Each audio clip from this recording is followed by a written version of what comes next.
Hello everyone. So ఈరోజు మనం ఈ వీడియోలో చండీ అమ్మవారి గురించి మనం మాట్లాడుకుందాం. సో బేసిక్గా శక్తికి తత్వతః ఒక గుణం ఉంటుందన్నమాట. అదేంటి అంటే శక్తి ఎప్పుడైనా సరే హయ్యర్ ఎనర్జీ నుంచి లోయర్ ఎనర్జీకి ట్రాన్స్ఫర్ అవుతూ ఉంటుంది. సో అది ఏ ఎనర్జీ అయినా కావచ్చు. ఉదాహరణకి ఇప్పుడు హీట్ ఎనర్జీ ఉంది అంటే వేడి జనరల్గా ఒక వస్తువు వేడి ఉన్న వస్తువుకి నార్మల్ వస్తువు పక్కన పెడితే ఆ నార్మల్ వస్తువుకి ఆ హీట్ అనేది ట్రాన్స్ఫర్ అవుతుంది. అంటే వేడిగా ఉన్న వస్తువు నుంచి నార్మల్ వస్తువులోకి ట్రాన్స్ఫర్ అయ్యి నార్మల్ ఉన్న వస్తువు హీట్ అవుతుంది. అలానే మనం బాగా చల్లగా ఉన్న ఒక మంచుగడ్డ లాంటిది ఏదైనా తీసుకొని పక్కన పెడితే ఆ మంచుగడ్డ మన ఆ వస్తువులో ఉన్న హీట్ని లాగేస్తుంది. అంటే ఇక్కడ బేసిక్గా ఎనర్జీ అన్నది హైగా ఉన్న ఎనర్జీలో నుంచి లోగా ఎనర్జీకి ట్రాన్స్ఫర్ అవుతూ ఉంటుంది. అలానే ఏ ఎనర్జీ అయినా సరే అది హీట్ ఎనర్జీ కాదు, కైనటిక్ ఎనర్జీ అయినా, పొటెన్షియల్ ఎనర్జీ అయినా, లేదు మనలో ఉన్న జ్ఞానశక్తి అయినా, క్రియాశక్తి అయినా, ఇచ్ఛాశక్తి అయినా, మనలో ఉన్న సాటిస్ఫాక్షన్ అయినా, లేదంటే మనలో ఉన్న వైష్ణవి శక్తి అయినా సరే, బ్రాహ్మీ శక్తి అయినా సరే, వారాహి శక్తి అయినా సరే, ఏ శక్తి అయినా సరే హయ్యర్ ఎనర్జీలో నుంచి లోయర్ ఎనర్జీకి ట్రాన్స్ఫర్ అవుతూ ఉంటుందన్నమాట. సో ఆ ట్రాన్స్ఫర్ అయ్యే ప్రాసెస్ అనేది ఒక్కొక్కసారి ఒక్కొక్కలాగా జరుగుతుంది. ఇప్పుడు ఉదాహరణకి మనం రెండు వస్తువులు, ఒక వేడిగా ఉన్న వస్తువు, నార్మల్గా ఉన్న వస్తువు బాగా దగ్గరగా పెట్టామనుకోండి, ఆ హీట్ ట్రాన్స్ఫర్ అనేది చాలా ఫాస్ట్గా జరిగిపోతుంది. ఎందుకంటే పక్కనే ఉంది కాబట్టి.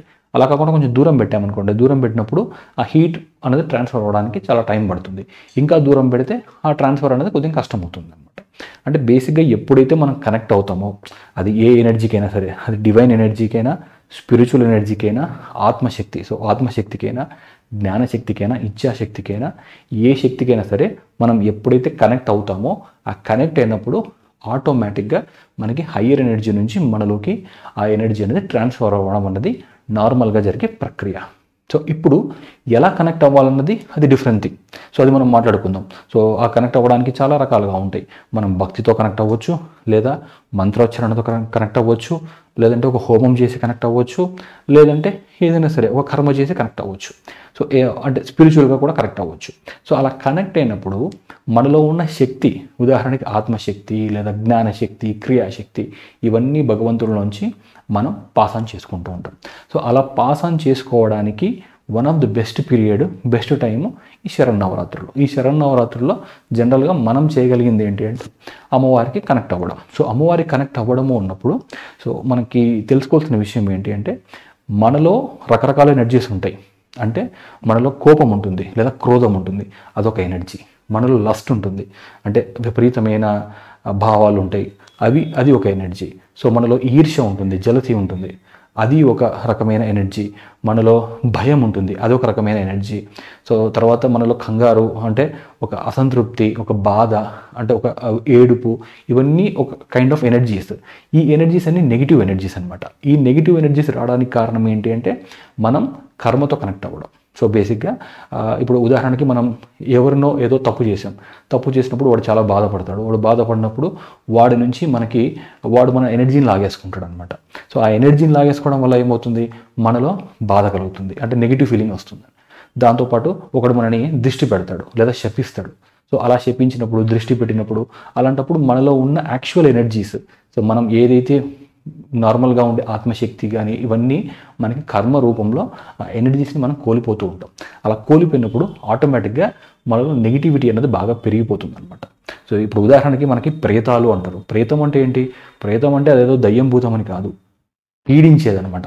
ఏది మనల్ని పీడిస్తుంది? మనం చేసిన పాస్ట్ కర్మలను మనం పీడిస్తూ ఉంటాయి. సో అది జనరల్గా ప్రేతం. సో భూతము అంటాం. భూతము అంటే ఏంటి? భూత భవిష్యత్ వర్తమానం లాగా భూతము అంటే పాస్ట్. సో మనం పాస్ట్లో చేసిన కొన్ని తప్పులు మనని భూతాల్లాగా మన ఎనర్జీని లాగేసుకొని మనల్ని పీడిస్తూ ఉంటాయి.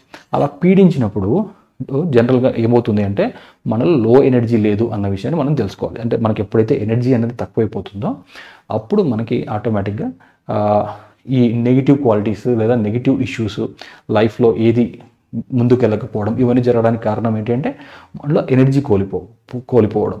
బేసిక్గా మనం నెగిటివిటీకి కనెక్ట్ అయినప్పుడు మనలో ఉన్న ఎనర్జీస్ అన్నీ అక్కడికి వెళ్ళిపోతూ ఉంటాయి.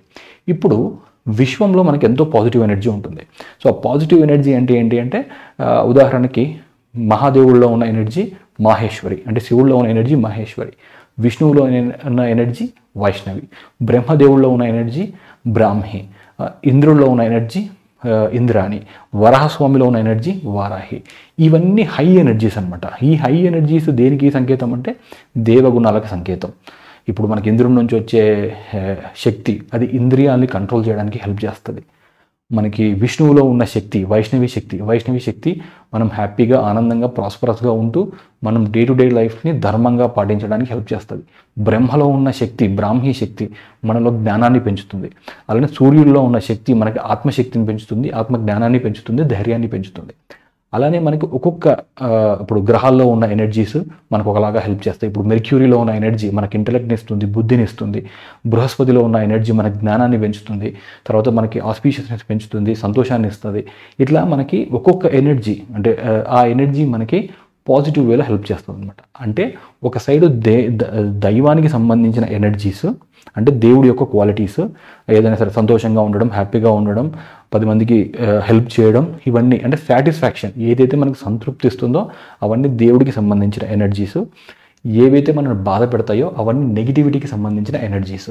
ఇప్పుడు మనిషి అనేవాడు వాడిలో 2 ఎనర్జీస్ ఉంటాయి. అంటే వాడు మనిషిలో ఉండేవాడికి దేవుడి ఎనర్జీస్ ఎక్కువగా ఉండొచ్చు, లేదా నెగిటివ్ ఎనర్జీస్ ఎక్కువగా ఉండొచ్చు. సో నెగిటివ్ ఎనర్జీస్ ఎక్కువగా ఉన్నప్పుడు వాడు సఫర్ అవుతాడు, దేవుడి ఎనర్జీస్ ఎక్కువగా ఉన్నప్పుడు వాడు సంతోషంగా ఉంటాడు. ఆ ఎనర్జీ కూడా ఎంత ఇంటెన్సిఫైగా ఉన్నాయి, ఎంత ఎంత ఎంత క్వాలిటీతో ఉన్నాయి అన్నది వాడు చేసే కర్మలను బట్టి వాడు ఎవరితో కనెక్ట్ అవుతున్నాడు. వాడు మెటీరియల్ థింగ్స్కి కనెక్ట్ అవుతున్నాడా, లేదంటే భగవంతుడు కనెక్ట్ అవుతున్నాడా, ఆ కనెక్ట్ అయ్యే ప్రక్రియ కూడా ఎంత దగ్గరగా కనెక్ట్ అవుతున్నాడు. అంటే భక్తి అయినా సరే, లేదా ఒక క్రియ అయినా సరే, ఒక మంత్రోచ్చారణ అయినా సరే, ఒక హోమం అయినా సరే, ఏదైనా సరే వాడు ఎంత దగ్గరగా కనెక్ట్ అవుతున్నాడు అన్న దాన్ని బట్టి వాడిలో అంత ఎనర్జీ ఉంటుంది. సో ఆ ఎనర్జీస్ వచ్చినప్పుడు మనకి ఎప్పుడైనా సరే మనం హై ఎనర్జీ ఉన్నామనుకోండి, అవతలి వాడికి లేదంటే మనం అవతలి వ్యక్తిలో హై ఎనర్జీ ఉందనుకోండి, ఆ హై ఎనర్జీ ఉన్న వాళ్ళ దగ్గరికి వెళ్తే మనకి హ్యాపీనెస్ వస్తుంది. ఎందుకంటే మనం వాళ్ళ నుంచి ఎనర్జీ తీసుకుంటాం. ఎందుకంటే ఇందాక చెప్పాను కదా, తత్వతః ఎనర్జీ అనేది ట్రాన్స్ఫర్ అవుతూ ఉంటుంది అనమాట. సో ఇప్పుడు గురువులు, లేదంటే యోగులు, లేకుంటే సిద్ధులు, లేదంటే ఇప్పుడు తిరుపతికి వెళ్తాం. తిరుపతికి వెళ్ళినప్పుడు ఆ విగ్రహంలో హై ఎనర్జీ ఉంటుంది. ఆ ఎనర్జీకి వెళ్ళినప్పుడు ఆటోమేటిక్గా మనం ఆ ఎనర్జీని తీసుకుంటాం. అలానే మనం ఒక పుణ్యక్షేత్రం, ఏ పుణ్యక్షేత్రంకి వెళ్ళినా సరే ఆ క్షేత్ర బలానికి శక్తి ఉంటుంది. ఆ శక్తి దగ్గరికి వెళ్ళినప్పుడు మనం ఆటోమేటిక్గా ఎనర్జీని తీసుకుంటాం. ఆ హయ్యర్ ఎనర్జీని మనం తీసుకున్నప్పుడు మనం హ్యాపీగా ఫీల్ అవుతాం, పాజిటివ్గా ఫీల్ అవుతాం. ఎప్పుడైతే మనం నెగిటివ్ ప్లేస్కి వెళ్ళామనుకోండి, నెగిటివ్ ప్లేస్కి వెళ్ళినప్పుడు మన ఎనర్జీ అది లాక్కుంటుంది. మన ఎనర్జీ కోల్పోయినప్పుడు ఆటోమేటిక్గా మనం నెగిటివ్గా ఫీల్ అవుతాం. ఆ నెగిటివ్ అనేది ఎట్లయినా కావచ్చు, భయం కలగవచ్చు, లేదా కంగారు కలగవచ్చు, ఇబ్బంది కలగవచ్చు, ఇరిటేషన్ పుట్టొచ్చు, ఒక విరక్తి రావచ్చు, ఏదైనా రావచ్చు. అంటే ఎప్పుడైతే మనం ఎనర్జీ కోల్పోతుంటామో అప్పుడు ఆటోమేటిక్గా మనలో బ్యాడ్ ఫీలింగ్స్ అనేవి పెరుగుతూ ఉంటాయి. ఆ బ్యాడ్ ఫీలింగ్స్ పెరిగినప్పుడు మనం ఏ పని చేసినా అది మనకి కలిసి రాకపోవచ్చు. మనకి ఒక దృష్టి తగిలినప్పుడు కూడా మనకి నెగిటివ్ ఫీలింగ్స్ కలగవచ్చు. అన్నిట్లో మనకి బ్యాడ్ జరగవచ్చు. ఎందుకంటే ఎనర్జీ ఎప్పుడైతే లేదో అప్పుడు విశ్వం కూడా మనకి కలిసి రాదనమాట. మన టైం కూడా సరిగ్గా కలిసి రాదు. టైం కూడా ఒక ఎనర్జీయే. సో ఆ మహాకాలుడి యొక్క ఎనర్జీ అనమాట. ఆ ఎనర్జీ కూడా మనకి హెల్ప్ చేయదు ఎప్పుడైతే మనకి లో ఎనర్జీ లెవెల్స్లో ఉంటామో. సో ఇప్పుడు మనం చేయగలిగింది ఏంటి అంటే మనం ఎనర్జీని పెంచుకోవాలి. సో అది క్లియర్. సో ఎట్లా పెంచుకోవాలి అంటే ఒక్కొక్క ప్రాసెస్లో ఒక్కొక్క దేవుణ్ణి కొలిచినప్పుడు ఒక్కొక్క ఎనర్జీ మనకు వస్తుంది. ఇప్పుడు బ్రహ్మను పూజిస్తే మనకు జ్ఞానం పెరుగుతుంది. సరస్వతి మాతను పూజిస్తే, సరస్వతి బ్రహ్మ ఇద్దరు వేరే కాదు. సరస్వతి అన్నది బ్రాహ్మీదేవి, అంటే బ్రహ్మ యొక్క జ్ఞానశక్తిని మనం సరస్వతి అంటున్నాం. సో సరస్వతి మాతను పూజిస్తే మనలో జ్ఞానం పెరుగుతుంది. అలానే లక్ష్మీదేవిని పూజిస్తే ఆమె వైష్ణవిని పూజిస్తే మనలో ప్రాస్పరిటీ పెరుగుతుంది. ఎందుకంటే మనకి రోజు డైలీ యాక్టివిటీస్ అన్నవి మనకి బాగా చేయగలం, చురుగ్గా చేయగలం. ఏదైనా సరే పని అయినా సరే ఏదైనా సరే మనం చాలా నిర్దిష్టంగా పక్కాగా ధర్మంగా సాధించగలం అనమాట. అంటే ఏదైనా సరే లక్ష్య సాధనకి పనిచేస్తుంది అనమాట లక్ష్మి యొక్క శక్తి. అలానే కుమారస్వామిని పూజిస్తే ఆయనలో ఉన్న శక్తి కౌమారి. సో ఆమె శక్తి కూడా మనకి ఏదైనా సరే సాధించడానికి వాటికి పాజిటివ్ వేలో హెల్ప్ చేస్తుంది. గణపతిని పూజిస్తే సిద్ధి బుద్ధి అనమాట.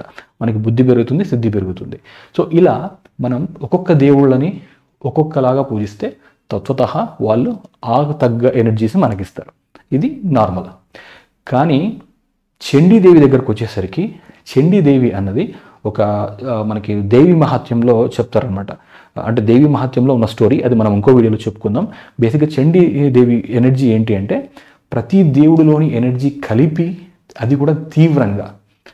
ఉదాహరణకి ఇప్పుడు శివుడు ఉన్నాడు, శివుడిలోని మాహేశ్వరి ఎనర్జీ, విష్ణువులోని వైష్ణవి ఎనర్జీ.